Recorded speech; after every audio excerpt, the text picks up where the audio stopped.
बिस्मिल्लाहिर्रहमानिर्रहीम। देखो ਇਹਦੇ ਤੇ ਵਾਸਫ ਅਲੀ ਵਾਸਫ ਸਾਹਿਬ ਦਾ ਬੜਾ ਪਿਆਰਾ ਫਰਮਾਨ ਹੈ। ਉਹ ਕਹਿੰਦੇ ਨੇ ਕਿ ਰਹਿਮ ਜਿਹੜਾ ਨਾ ਰਹਿਮ ਉਸ ਫਜ਼ਲ ਨੂੰ ਕਿਹਾ ਜਾਂਦਾ ਹੈ ਜਿਹੜਾ ਇਨਸਾਨ ਤੇ ਉਹਦੀਆਂ ਹਾਮੀਆਂ ਦੇ ਬਾਵਜੂਦ ਉਹਦੇ ਉੱਤੇ ਕੀਤਾ ਜਾਂਦਾ ਹੈ। ਉਹਦੀ ਰੀਜ਼ਨ ਇਹ ਵੇ ਕਿ ਤੁਸੀਂ ਹਾਮੀਆਂ ਤੇ ਵੇਖੋ ਦੇ ਤੁਹਾਡੇ 'ਚ ਹਾਮੀਆਂ ਵੀ ਹੈ ਨੇ ਤੇ ਫਿਰ ਵੀ ਅੱਲਾਹ ਤਾਲਾ ਦੀ ਜ਼ਾਤ ਤੁਹਾਡੇ ਤੇ ਮਿਹਰਬਾਨ ਹੈ ਕਿ ਰਹਿਮਤ ਕਰਦੀ ਕੀ ਹੈ। ਰਹਿਮਤ ਕੀ ਕਰती है? ਰਹਿਮਤ ਹੋਵੇ ਜਿਹੜੀ ਨਤੀਜੇ ਤੋਂ ਬਚਾਉਂਦੀ ਹੈ। ਨਤੀਜਾ ਅਗਰ ਗਲਤੀ ਦਾ ਆ ਜਾਏ तो फिर कोई इंसान बच ना सके, कोई इंसान सलामत ना रहे। ये वे कि जिहड़ी ये तुहाडे ते अल्लाह दा फजल है, अल्लाह दा एहसान है, अल्लाह ने अपनी रहमत की थी। वो ये वे कि तुसी तुहानू तुहाड़ियां गलतियां दे उत्ते तुसी खुद सरेंडर करो, पशेमान होवो। अगर तुहानू तुहाड़ियां गलतियां दे फड़िया जाए तो कोई इंसान बच ही नहीं सकता। उसदी वजह है वे कि बंदे नू पता हुंदा है। ਹੁਣ ਅਸੀਂ ਆਪਣਾ ਮਾਜ਼ੀ ਵੇਖਿਆ ਜਾਏ ਤਾਂ ਸਾਨੂੰ ਪਤਾ ਲੱਗਦਾ ਹੈ, ਸਾਨੂੰ ਖੁਦ ਨਿਦਾਮਤ ਹੁੰਦੀ ਹੈ ਆਪਣੀਆਂ ਗਲਤੀਆਂ ਤੇ, ਆਪਣੀਆਂ ਕੁਤਾਹੀਆਂ ਤੇ। ਇਨਸਾਨ ਬਹੁਤ ਹੀ ਗਲਤੀਆਂ ਕਰਦਾ ਕਿਉਂਕਿ ਅਗਰ ਗਲਤੀ ਨਾ ਕਰੇ ਤੇ ਉਹ ਸਿੱਖੇਗਾ ਕਿਸ ਤਰ੍ਹਾਂ। ਇਸ ਵਾਸਤੇ ਜਿਹੜੀ ਹੈ ਨਾ ਰਹਿਮਤ, ਉਹ ਅੱਲਾ ਦਾ ਫਜ਼ਲ ਹੀ ਔਰ ਬਹੁਤ ਜ਼ਰੂਰੀ ਹੈ।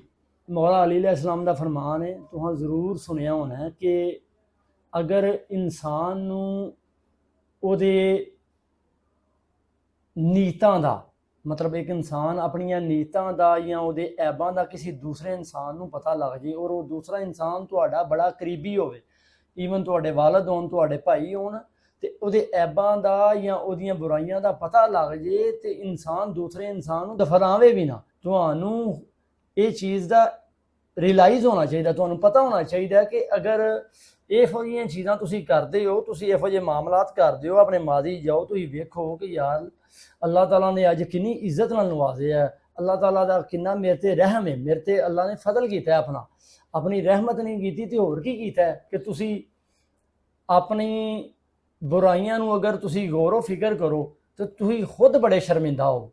ਤੇ ਇਸ ਵਾਸਤੇ ਇਹ ਅੱਲਾਹ ਦਾ ਫਜ਼ਲ ਹੀ ਹੈ। ਔਰ ਸਭ ਤੋਂ ਵੱਡੀ ਗੱਲ कि वमा अरसलनाका इल्ला रहमतल लिल आलमीन, इस तो वड्डी गल ही कोई नहीं कायनात दे उत्ते कि सरकारे दो आलम सल्लल्लाहु अलैहि वसल्लम तुहाडे ते रहमत बना के भेजे गए। तुहाडे ते इस तो वड्डी भी रहमत कोई हो सकती है कि तुहाडे उत्ते नबी अलैहिस्सलातु वस्सलाम जैसी अल्लाह ताला ने एक अजीम शान शख्सियत नूं नवाज दिता कि तुसी ए इन्हां दी सीरत तो, इन्हां दी तलीमात तो कोई सीखो। ये रहम ही, ये जिन्ना भी तुसी इहनूं रहमत च कह दिओ, ये उन्ना ही काम है जिन्ना ਤੁਸੀਂ ਕਹਿਣਾ ਚਾਹ ਰਹੇ ਹੋ ਆਸਾਨ ਲਫ਼ਜ਼ਾਂ 'ਚ ਕਿ ਨਬੀ ਪਾਕ ਸੱਲੱਲਾਹੁ ਤਾਲਾ ਅਲੈਹਿ ਵਸੱਲਮ ਦਾ ਇਸ ਦੁਨੀਆ ਦੇ ਉੱਤੇ ਨਜ਼ੂਲ ਹੋਣਾ, ਜ਼ਹੂਰ ਹੋਣਾ, ਇਹ तमाम ਸਾਡੇ ਵਰਗੇ ਕੀ ਹਰ ਇਨਸਾਨਾਂ ਦੇ ਉੱਤੇ ਰਹਿਮਤ ਹੈ। ਬਣੀ ਨੋ ਇਨਸਾਨ ਉਤੇ ਹੈ ਹੀ ਰਹਿਮਤ ਹੈ। ਰਹਿਮਤੁਲ ਲਿਲ ਆਲਮੀਨ ਕਿਹਾ ਗਿਆ ਉਹਨਾਂ ਨੂੰ, ਤੁਹਾਡੇ ਵਾਸਤੇ ਰਹਿਮਤ ਬਣਾ ਕੇ ਭੇਜਿਆ।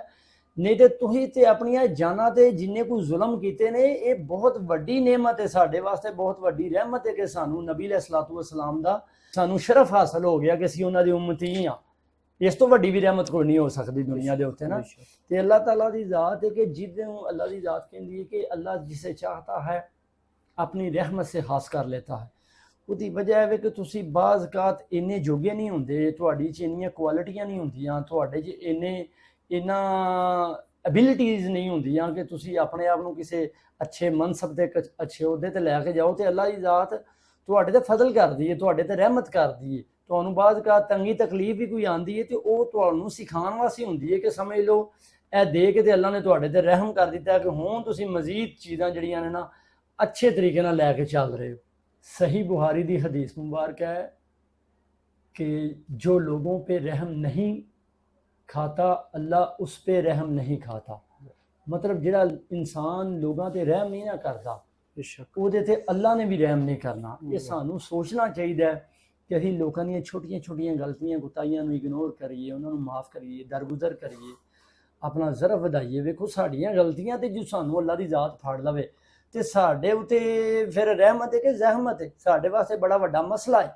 सानू साडियां गलतियां दे उत्ते मौके ते अल्लाह दी ज़ात इत्थे भी फड़ सकदी है, लेकिन उन्हें वो कहती मैं दरगुजर फरमानी हाँ। तो दरगुजर की है? वो रहमत ही है। रहम दिली तो एक ऐसी खूबी है कि जिहड़ी हिकमत ते दनाई नूं ही पिछे छड़ देंदी है।